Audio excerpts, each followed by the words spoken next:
সিপিএমের একটিও ভোট নাই।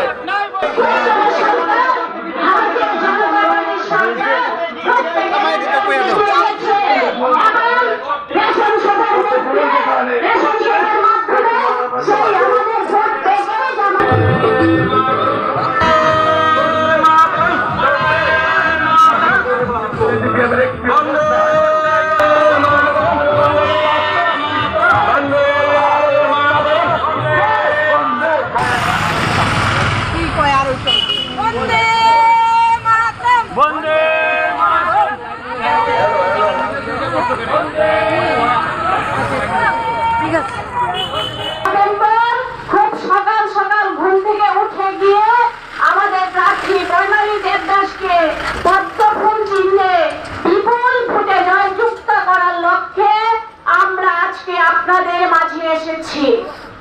আপনারা কেন এই পৌর পরিষদের বর্ণালী দেবদাসকে ভোট দেবেন তাহা আমি বিস্তারিত আকারে কিছুটা আলোচনা করব।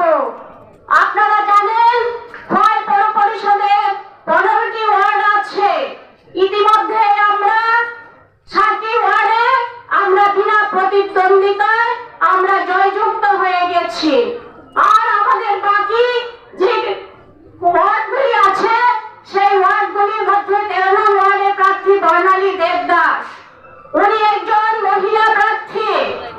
ভারতীয় জনতা পার্টি যখন 2018 সালের নির্বাচনে এই ত্রিপুরা রাজ্যের মসনদে বসে বিপ্লব কুমার দেবজি একটাই উচ্চারণ করেছিলেন, একটাই মন্ত্রধ্বনি করেছিলেন যে সবকা সাথ সবকা বিকাশ এবং সবার সাথে সবার উন্নতি, এবং এই ত্রিপুরাকে একটা এক ত্রিপুরা শ্রেষ্ঠ ত্রিপুরা তিনি বানাবেন। কিন্তু আমি বলতে চাই মাননীয় মুখ্যমন্ত্রীর যে স্বপ্ন এক ত্রিপুরা শ্রেষ্ঠ ত্রিপুরা বানাবেন তাহা কি উনি একা পারবেন? না বন্ধুগণ, এক ত্রিপুরা শ্রেষ্ঠ ত্রিপুরা বানাতে গেলে আপামর এই খোয়াইবাসীও সেই মুখ্যমন্ত্রীর হাতে হাত মিলিয়ে কাঁধে কাঁধ মিলিয়ে আমাদের কাজ করতে হবে। এই শহরের সার্বিক উন্নতির স্বার্থে আমরা এই খোয়াইকে একটা আধুনিক খোয়াই রূপান্তরিত করতে আপনাদের সহযোগিতা আমরা কামনা করি।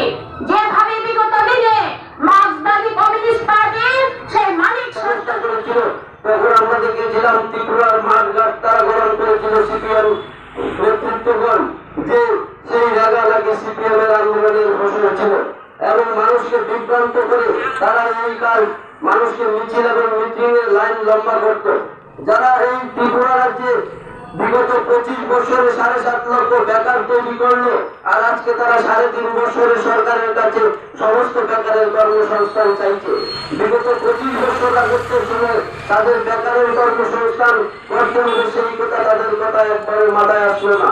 তাই আমি সেই ভণ্ড প্রতারক সিপিএম এর কে একটিও ভোট নয় দাবি করে আমি আমাদের সরকারের সমস্ত উন্নয়নমূলক কাজগুলো লক্ষ্য করবেন, পরিদর্শন করবেন।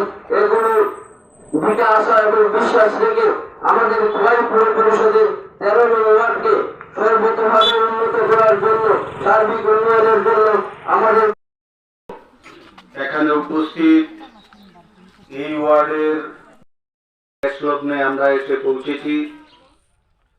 আজকের এই প্রচার পর্বের শেষ লগ্নে মিছিল এবং মিছিলের মাধ্যমে কিছু দূর পর ভোট অনুষ্ঠিত হবে। নির্বাচন কমিশনের নিয়ম অনুযায়ী 48 ঘন্টা আগে আমাদের সড়ক প্রচার শেষ করতে হয়। সেই নিয়মে আজকে বিকেল 4টা পর্যন্তই প্রচার পর্ব সম্পন্ন করতে হবে। তো আমি এই অঞ্চলের শ্রদ্ধেয় নির্বাচক মণ্ডলীর কাছে আবেদন করব, পরশুদিনের এই নির্বাচনের দিন সকাল সকাল ঘুম থেকে উঠে ভোট সেন্টারে গিয়ে সবাই পদ্ম ফুল চিহ্নে ভোট দিয়ে 15 নং ওয়ার্ডে আমাদের ভারতীয় জনতা পার্টি মনোনীত প্রার্থী পীযূষ কান্তি চৌধুরী মহোদয়কে বিপুল ভোটে জয়যুক্ত করবেন। আজকে আপনারা দেখেছেন বিগত যে 23 মাস ভারতীয় 15টি ওয়ার্ডে সেখানে প্রার্থী দিতে সক্ষম হয়নি। মাত্র 12টি ওয়ার্ডে প্রার্থী দিয়েছিল, 3টি ওয়ার্ডে তারা প্রার্থী দিতে পারেনি এবং একটি এলাকা থেকে মহানদী অঞ্চলের একটি এলাকা থেকে 7 জনকে সেখানে প্রার্থী করা হয়েছে। তার পরবর্তী সময় 4 জন সেখানে নমিনেশন প্রত্যাহার করেছে। আজকে তার দ্বারা কি প্রমাণিত হয় যে ত্রিপুরা রাজ্যে 25 বছর মার্ক্সবাদী কমিউনিস্ট পার্টি শাসন করেছে, যে খোয়াইয়ে আজকের দিনও 2018 সালে যেখানে রাজ্যের মানুষ ব্যাপকভাবে ভারতীয় জনতা পার্টিকে সমর্থন করে রাজ্যে ক্ষমতাসীন করেছে, সেই জায়গায় 2018 সালেও খোয়াই বিধানসভা কেন্দ্রে মার্ক্সবাদী কমিউনিস্ট পার্টি জয়যুক্ত হয়েছে। অথচ আজকে মাত্র 3.5 বছরের মাথায় গিয়ে এই খোয়াই বিধানসভাতে 15টির মধ্যে এবং 4 জন সেখানে নমিনেশন প্রত্যাহার করে নিয়েছে। আজকে তার দ্বারা প্রমাণিত হয় যে এই খোয়াইবাসীর উপর কতটা চাপ সৃষ্টি করে, কতটা নির্যাতন করে মানুষকে সিপিএম কে সমর্থন করতে বাধ্য করেছিল। আমরা নির্দ্বিধায় বলতে পারি ত্রিপুরা রাজ্যে বিকল্পের অভাবের কারণে এই ত্রিপুরা রাজ্যে মার্ক্সবাদী কমিউনিস্ট পার্টি 25 বছর সুযোগ পেয়েছে মানুষকে অত্যাচার করতে, নির্যাতন করতে, শোষণ করতে, খুন সন্ত্রাস করতে এই ত্রিপুরা রাজ্যের মাটিতে। আজকের দিনে 3.5 বছর শান্তিপূর্ণ পরিবেশ খোয়াই সহ সারা ত্রিপুরা রাজ্যে বজায় রয়েছে। স্বচ্ছ দুর্নীতিমুক্ত প্রশাসন উপহার দিয়ে পৌরসভা বলুন, রাজ্য সরকার বলুন, আমাদের গ্রাম পঞ্চায়েতগুলি বলুন, সেখানে সর্বস্তরের মানুষের কল্যাণে রাজ্যের উন্নয়নে কাজ করে চলেছে। আমরা রাজ্যের শুভবুদ্ধি সম্পন্ন মানুষের পাশাপাশি খোয়াইয়ের সর্বস্তরের নির্বাচক মন্ডলীর কাছে